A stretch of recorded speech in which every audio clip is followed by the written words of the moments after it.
તો 2010 ગુજરાત સ્વર્ણિમ જયંતિ આવે છે. આપણા ગુજરાતની અંદર, ગુજરાત જેવા રાજ્યમાં કુપોષણની સ્થિતિ કેવી રીતે પામે? કુપોષણ આપણા રાજ્યમાં કલંક કહેવાય. આપણા રાજ્યની અંદર કોઈ બહેન, કોઈ બાળક એને કુપોષણની સ્થિતિ હોય, એનાથી વધારે કોઈ કલંક બીજું કોઈ હોઈ શકે નહીં.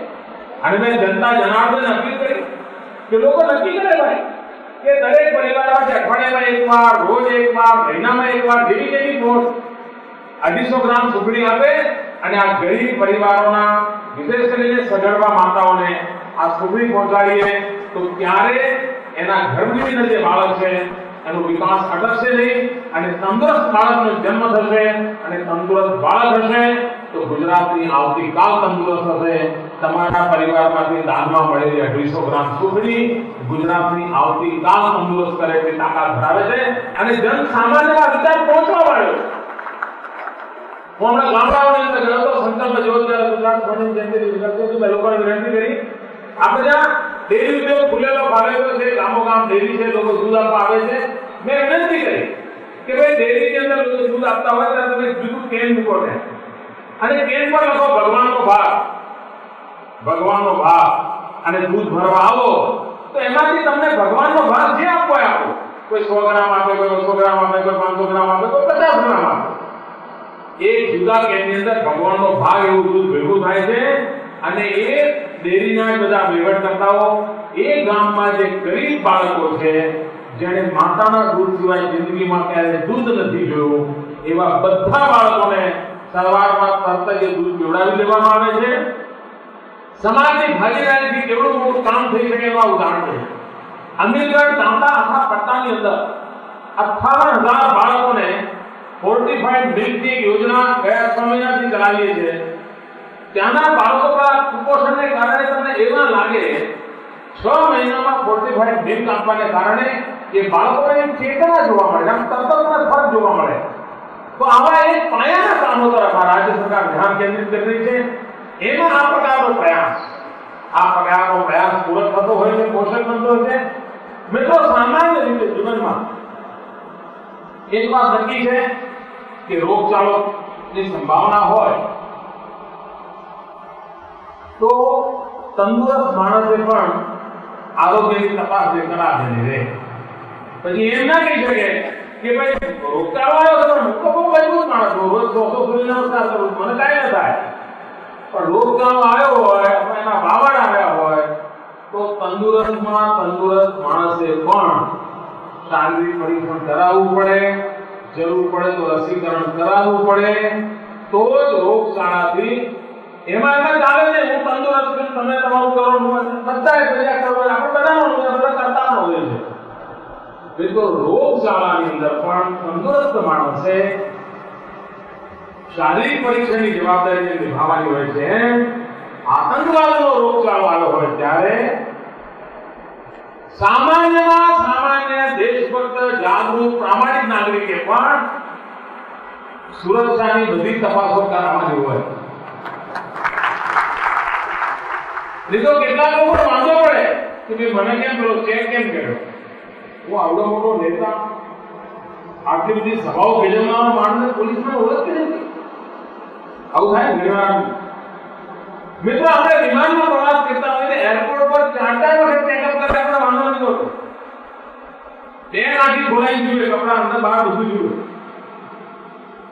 પરંતુ મિત્રો, જાગૃત સમાજ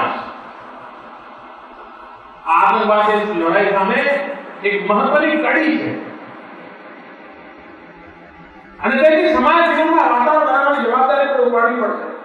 જેમ રોગચાળા માટે શારીરિક તપાસ તંદુરસ્ત માણસ માટે પણ જરૂરી હોય છે, એમ આતંકવાદના રોગચાળાના વાવડ ચાલતા હોય ત્યારે સમજુ, પ્રામાણિક, પવિત્ર, દેશભક્ત, સમાજભક્ત નાગરિકોને પણ એ આખી પ્રક્રિયામાંથી પસાર થવાનું હોય છે. ગૌરવે પસાર થવું જોઈએ કે આપણી જાગૃતિ બીજાની જિંદગી બચાવી શકે છે. બધી મોટી સેવા છે. મિત્રો, એક વાત નિશ્ચિત છે, આ દેશમાં 2 વર્ગો હું જોઈ રહ્યો છું. એક વર્ગ એવો છે કે જે વોટ બેંકની ભૂખને કારણે આતંકવાદીઓની પગચંપીમાં પડ્યો છે. બીજો વર્ગ એવો છે કે જેને સામાન્ય માનવીની જિંદગીની ચિંતા છે એટલે આતંકવાદ સામે લાલ આંખ કરવાનો નિર્ણય કર્યો છે અને હું મિત્રો લાલ આંખ કરવા વાળી દુનિયામાં નિર્દોષોના લોહી લેવાની પ્રક્રિયા બંધ કરવી જોઈએ. હોસ્પિટલમાં નિર્દોષોને મારવાને કારણો થાય અને એનો પશ્ચાતાપ ઉત્તર ન હોય. આ માનવતાના દુશ્મનો છે અને મિત્રો માનવતાના દુશ્મનો સામે શરણાગતિ ના હોઈ શકે. માનવતાના દુશ્મનોને પરાસ્ત કરવાનો રસ્તો એ જ આખરી રસ્તો હોય છે અને એ રસ્તો મને મંજૂર છે.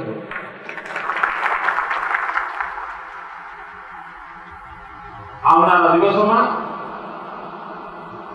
ગુજરાતની આર્થિક વિકાસ યાત્રામાં એક બાબત પર આપણે ધ્યાન કેન્દ્રિત કરીએ.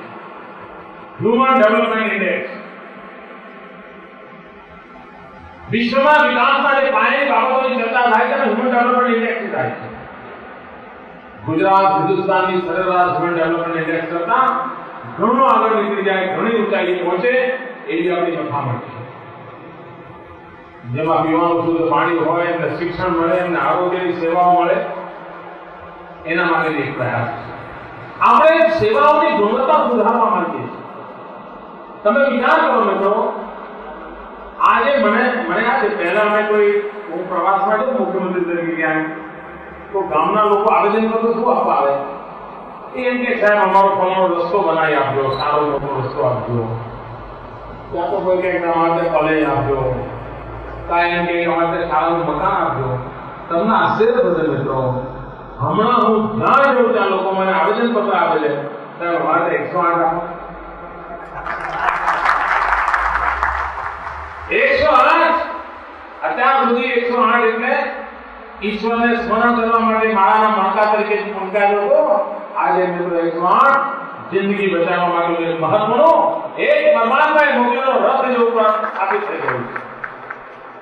વ્યવસ્થા બદલી શકાય એનો જીવતો જાગતો ઉદાહરણ છે.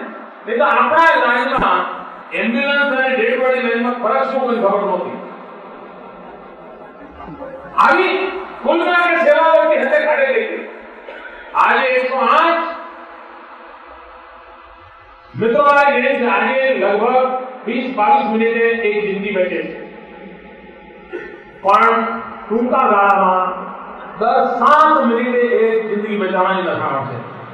દર 7 મિનિટે અંતરિયાળ વિસ્તારોમાં 108 ની સેવા લઈ રહી છે.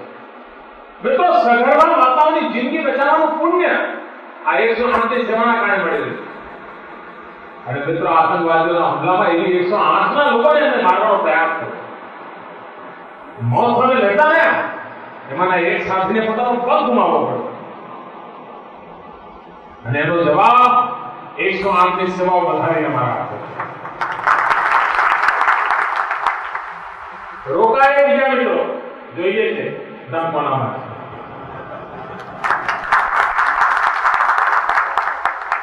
સમાજની સેવા, સમાજનું ભલું, સામાન્ય માનવું શું,